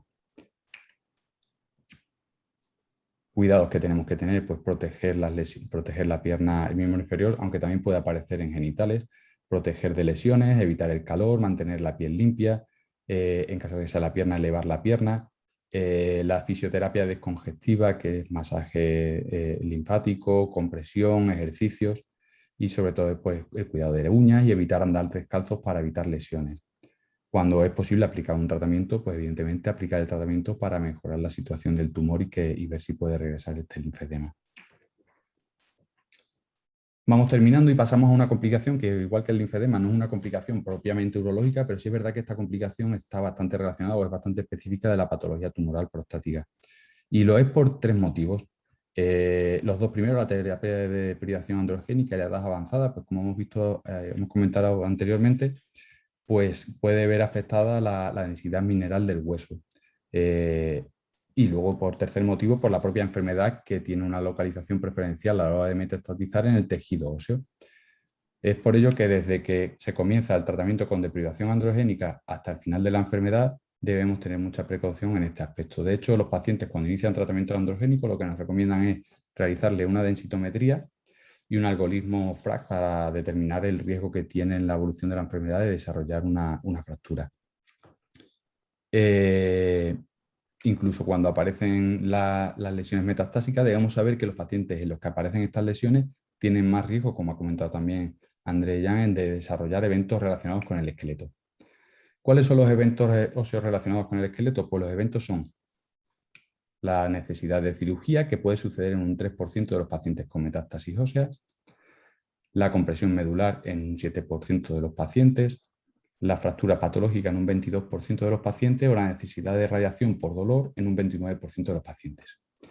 Quería hacer mención especial a la compresión medular porque es verdaderamente una urgencia clínica. El diagnóstico lo vamos a establecer sobre todo por la clínica y los antecedentes del paciente. La clínica se establece en diferentes fases que se van a suceder y dependiendo de la velocidad en la que se instauren y la rapidez en la que se instaure el tratamiento, pues vamos a tener más posibilidades de que se solucione el cuadro o no. Como digo, hay diferentes fases. El dolor es una manifestación que es la más frecuente de las que se presenta en el estadio inicial, y es un dolor que lo refieren en la columna, o bien dorsal o bien cervical, dependiendo del lugar donde sea el problema, y es un dolor de tipo mecánico que empeora con el movimiento y con la maniobra de Valsalva. También pueden aparecer signos de radiculopatía si la compresión se ejerce también sobre alguna raíz nerviosa. En una segunda fase, habitualmente, es cuando aparecen alteraciones motoras. El paciente comienza con claudicación, que suele ser al inicio proximal, y después se va haciendo ya más distal. Y luego también pueden aparecer alteraciones sensitivas, hipoestesia, parestesias, que posteriormente pueden ir evolucionando hasta terminar con un cuadro más evolucionado en el que el paciente presente disreflexia autonómica e incluso incontinencia fitzgeriana.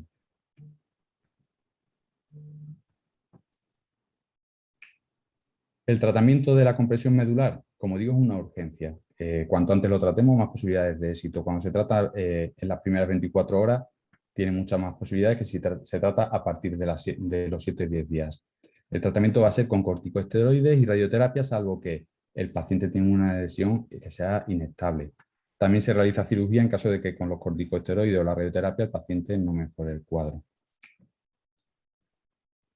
Por lo tanto, ¿son importantes la presencia de metástasis ósea en los pacientes? Pues sí son importantes porque incrementa el dolor, incrementa la morbimortalidad, y si nos ponemos en la mente del gestor, que quizás no sea lo que hagamos habitualmente y no lo debemos hacer, pues tiene unos costes añadidos porque incrementa la dependencia de los pacientes, incrementan los ingresos, incrementan los costes por los tratamientos, pero sobre todo lo que más nos importa es que decrece de manera importante la calidad de vida de los pacientes. Como nos ha comentado la compañera, pues el tratamiento es con denosumab o ácido zoledrónico acompañado con carbonato cálcico y vitamina D, porque puede disminuir para suplir la deficiencia de calcio y de vitamina D que debemos determinar siempre antes de empezar el tratamiento. ¿Por qué comentamos esto en las complicaciones urológicas del cáncer? Pues porque hay que tener en cuenta una serie de aspectos Y uno de ellos es que puede producir hipocalcemia, que hay que tener en cuenta que la insuficiencia renal, que hay que tener precaución, sobre todo con el zometa, es una de las cosas que pueden suceder con la retención urinaria, con la uropatía obstructiva, con lo cual tenemos que estar un poquito pendientes de ese aspecto en los pacientes que estén tratados con estos fármacos para el hueso. Y una complicación que ha comentado también, que es muy importante, no por frecuencia, porque es bastante poco frecuente, pero sí que es realmente importante, es la necrosis ósea vascular. Es una complicación que sucede en los pacientes que están en tratamiento con estos fármacos, que conlleva la exposición del hueso y se define como con estos dos aspectos más que el paciente no haya recibido radioterapia. Es un cuadro bastante característico, el paciente al inicio no tiene dolor y sí puede aparecer dolor cuando se sobreinfecta y aparece supuración, inflamación, enrojecimiento, y si no se resuelve y va avanzando, pues puede continuar con osteolisis, fracturas patológicas, fisulización, etc. ¿Qué tenemos que tener en cuenta en estos pacientes que están con estos tratamientos? Pues que hay que realizar una adecuada monitorización de la higiene oral, explorarle la boca periódicamente, evitar procedimientos orales invasivos durante el tratamiento, todo lo que haya que hacer hay que hacerlo antes, ajustar las prótesis dentales que son removibles, porque aquellas que no están bien ajustadas pueden provocar úlceras y ser un factor desencadenante para esta complicación, y fomentar los hábitos de vida saludables. Tenemos una guía que está disponible, que es de la Sociedad Española de Epidemiología y Salud Pública Oral, sobre el manejo de la osteonecrosis en pacientes que están en tratamiento con bifosfonato, aunque también es aplicable a pacientes con tratamiento con denosumab. Y por último, el dolor que hemos estado comentando, que aparece en relación con la metástasis ósea. Podemos encontrarnos con pacientes en las consultas, no voy a explicar nada de la escala analgésica, que precisen de ajustes de la medicación porque no estén bien controlados por efectos adversos en relación con los mismos. Y aquellos pacientes que no respondan a los tratamientos analgésicos, pues lo que se suele emplear es la radioterapia, que a corto plazo tiene pues bastante buenos resultados. Esta gráfica la hemos visto anteriormente, hemos visto todas las complicaciones que aparecen en el desarrollo del cáncer de próstata avanzado. Esto es lo que en muchos foros se denomina el periodo de miseria de la enfermedad, que es cuando el paciente comienza a tener síntomas, que es cuando realmente el paciente se deteriora su calidad de vida, y es donde los fármacos que nos han estado presentando y comentando tienen impacto. ¿Por qué tienen impacto? Pues porque este periodo nos lo va arrinconando hacia la derecha, lo retrasa y lo acorta en la evolución natural de la enfermedad. Por lo tanto, es importante que tengamos en cuenta que ha habido una evolución de los tratamientos, pero es que estos tratamientos sí que son importantes para los pacientes por este motivo, porque nos retrasa este periodo sintomático de la enfermedad. Y nada más, muchas gracias, espero que haya sido de vuestro interés y hemos terminado la presentación. Voy a pasar de nuevo para ver si hay preguntas. No sé si alguien quiere comentar algo.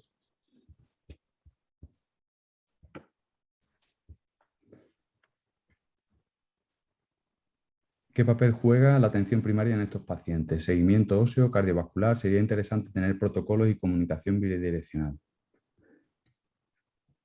Pues el papel importante de la atención primaria es que los pacientes, como digo, están no solamente en una consulta, sino que los pacientes habitualmente consultan con nosotros cuando están en nuestra consulta, pero cuando hay problemas que a lo mejor no le dan la importancia que tienen y que van a la consulta de atención primaria, y el médico de atención primaria puede identificar y nos lo puede comunicar. Sí es verdad que hasta ahora la comunicación pues, puede resultar dificultosa, pero yo me parece que hay una herramienta que tenemos disponible hoy en día, que es el diálogo, que me parece que es muy útil, que si se emplea bien puede tener mucha utilidad para que cualquier problema que detectemos con un paciente se puede comunicar e intentar agilizar la resolución del mismo. En cualquier caso, los teléfonos, sí es verdad que a veces es más complicado, pero nosotros estamos siempre dispuestos a atender cualquier problema que haya. Pero como digo, como los teléfonos a veces puede ser complicado contactar con la persona, el diálogo es una herramienta que a mí me parece que sí que es muy útil, y que la atención primaria tiene un papel importante porque cualquier problema que tienen los pacientes habitualmente lo consultan en primer lugar en las consultas de atención primaria. El tema de salud ósea, de salud cardiovascular es muy importante. El tema de la salud bucal en cualquier revisión que podáis tener, podéis detectar que el paciente os refiere que tiene algún problema dental y que puede ir al dentista, pues saber si están estos tratamientos pues para evitarlos durante el tiempo del tratamiento con bifosfonatos o con denosumab. Yo creo que todos los miembros que atendemos a los pacientes con cáncer de próstata avanzado tenemos un papel importante y que, como dices, la comunicación es fundamental para detectar los problemas antes e intentar resolverlos.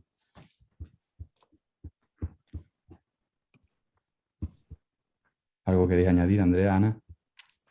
Nada, encantada. Nada. Bien. Está todo muy bien. Preguntan, ¿cuántos pacientes inician este tipo de tratamientos en un año? Uf, No sé. aproximadamente. Pero de los nuevos, antiandrógenos. Yo creo que sí, se refieren a... No sé cuántos pueden ser. ¿Cuántos diríais vosotros? No sé. Es que depende de un montón de cosas. Si es el primero o sea, la primera línea. Sí, es verdad que al inicio de estos fármacos, cuando se estableció un poquito los tratamientos nuevos, pues todos los pacientes que estaban un poquito sin ninguna, con esa necesidad no cubierta, pues de repente se empezaron a poner tratamientos para estos pacientes. Entonces es verdad que al inicio hubo muchos más y estamos en esa fase. Entonces decir cuál es el perfil, el número de tratamientos que se van a poner de continuo en un año, pues es complicado. Pero sí es verdad que no es raro, ¿eh? No es raro y que, Cada vez más. es algo que es bastante habitual y que con el tiempo pues, va a ser más. Además, las nuevas indicaciones que han aumentado, el cáncer de próstata hormonosensible de metastásico de debut, incorpora nuevos pacientes para tratamiento, los cánceres de próstata resistente a la castración no metastásico que antes no entraban, ahora recientemente también entran, los de alto riesgo, con lo cual se va incrementando el número de pacientes que son subsidiarios de recibir estas terapias. ¿Tenéis en cuenta las preferencias del paciente? Sí, yo creo que me lo he explicado antes, ¿no? Es que, y en esta comunidad que es tan extensa, mucho más, yo creo. Sí, claro que sí. Yo creo que sí. Por el chat también hay que me he ido a un lado.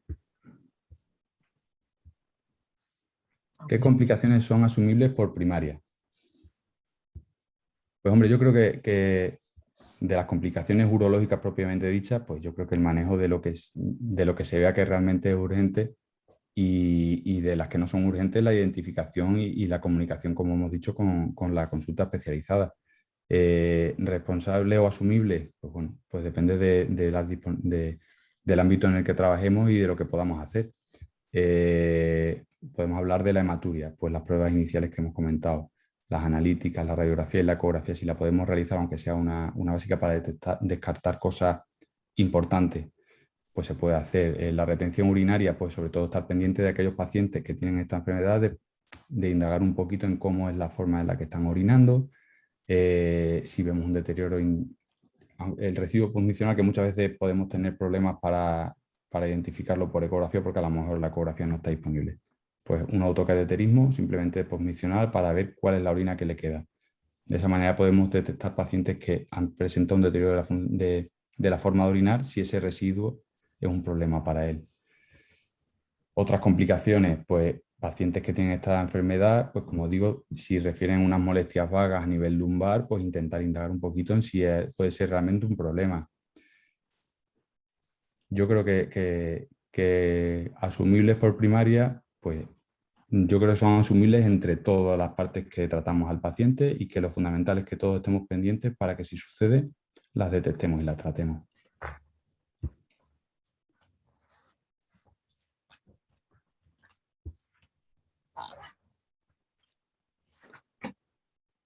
Los pacientes hay una pregunta de Antonio Molina. ¿Los pacientes que pasan a quimioterapia mentalmente lo pasan mal? ¿Valoráis eso a la hora de tomar decisiones? A ver, yo es que creo que la gente no lo pasa mal por recibir quimioterapia, o sea, mentalmente, lo pasa mal porque tiene un cáncer y generalmente, como estamos hablando aquí, un cáncer incurable, que son los cánceres de próstata avanzados, aunque pueden vivir mucho tiempo, pero nadie se va a curar, eso está claro. Entonces yo creo que el impacto psicológico fundamental es recibir esa noticia. Si el paciente ha tenido otro tumor con anterioridad y la quimioterapia le da mucho miedo porque ya lo pasó mal, etcétera, Sí, claro que se puede valorar. Y luego es que el cáncer de próstata, como tiene tantas alternativas, pues se puede negociar con el paciente, menos en los casos que está clarísimamente que hay que poner una cosa u otra.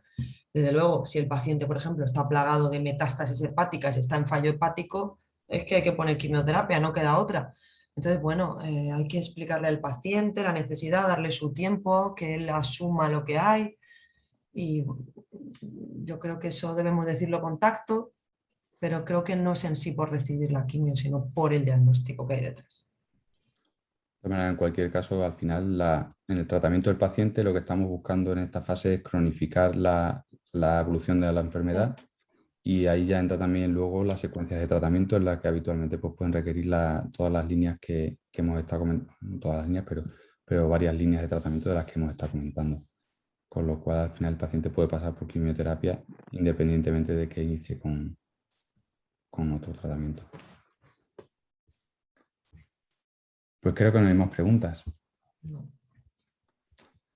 Pues nada, agradeceros a todos que hayáis estado presentes en esta jornada, agradeceros a vosotras, como he dicho anteriormente, las presentaciones que han estado muy bien, y nada, que como conclusión podemos establecer que tenemos que continuar hablando de cáncer de próstata avanzado, que tenemos que continuar aprendiendo y que debemos trabajar en equipo y de manera coordinada para que los pacientes tengan la mejor atención posible. Y nada, muchas gracias a todos y nos vemos en otro evento que podamos reunirnos. Muchas gracias, un saludo.